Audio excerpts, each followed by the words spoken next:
الوقت ده بتاع تخزين التوم، يعني هنخزن توم وكمان هنعمل توم باودر، وهاقول لِك على الطريقة الأساسية اللي أنا معتمداها بقى لي سنين ومش بيحصل له أي حاجة ولا بيغيّر اللون بتاعه، زي ما إحنا هنشوف دلوقتي. والتوم البودرة اللي بنعمله يقعد معانا بالسنة والأكتر، وبرضه نفس الحكاية التوم. أنا ما جبتش توم السنة دي كتير علشان كان عندي من السنة اللي فاتت، وطالما باقول عندي من السنة اللي فاتت يعني فعلًا التخزين كويس جدًا، ومش بيبوظ ولا بيغيّر اللون ولا أي حاجة. أنا باعمله بالطريقة دي تمام. أول حاجة بعد ما باقشّر التوم كويس جدًا أو باشتريه زي ما إحنا شايفين كده، القشرة الأخيرة اللي أنا باشيلها دلوقتي دي هنعمل بيها التوم البودر اللي مش هياخد معانا وقت خالص. ماشي.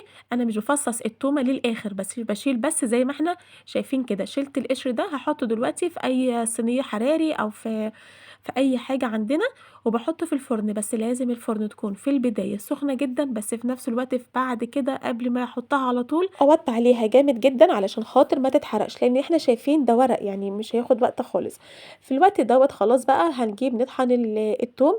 أنا طحن التوم بالنسبة لي زي ما إحنا شايفين، طبعًا عندِك كبة كبيرة أو عندِك مطحنة هيوفّر معاكِ في الوقت. بعد ما باطحن شوية كده أروح حاطة معلقة من الملح، يعني البطرمان اللي أنا هاحط فيه دلوقتي بياخد معايا معلقة كبيرة من الملح.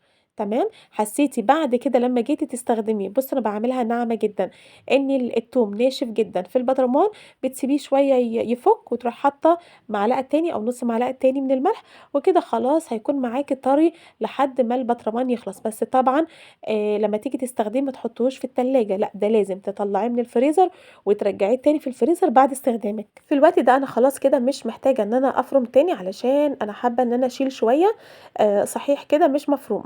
تمام. هاحطه في أكياس عادي من غير ما باحط له ملح ولا أي حاجة، زي ما هو كده باحطه في الفريزر، وتيجي تطلّعيه تفرميه على طول أو تستخدميه أي استخدام أنتِ عايزاه، هيكون سهل معاكِ. تمام، كده خلاص. ولو عايزة تعملي توم باودر من التوم ده، أنتِ بتقطّعيه رفيّع جدًا، جدًا. تمام، زي طرنشات صغيرة خالص وتحطيه في الفرن زي ما هنعمل ده دلوقتي. أول ما يتحمّص معاكِ تطلّعيه وتفرميه، كده برضه بقى عندِك توم باودر. بُصّوا أنا دلوقتي باشوف لو في أي حاجة لسه طرية باشيلها، بابعدها لإن طبعًا مش هتتفرم معايا، لكن كلّه بيكون مجرد بتدوسي عليه تلاقيه يبقى مخرفش معاكِ بيبقى باودر بسرعة معاكِ علشان خاطر هو أصلًا مقرمش. تمام.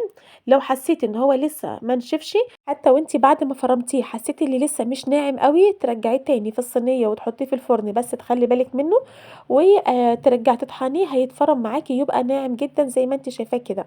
تمام، كده خلاص زي ما إحنا شايفين التوم اللي إحنا فرمناه، وكمان التوم الصحيح زي ما هو، مش ما تخافيش حطيه في الفريزر كده ومش هيغيّر لونه خالص، وكمان التوم البودر اللي إحنا عملناه، وبإذن ربنا هنعمل برضه البصل البودر. وكده خلصت وصفتنا، ويا رب تكون عجبتكم، ويا ريت نشترك في القناة.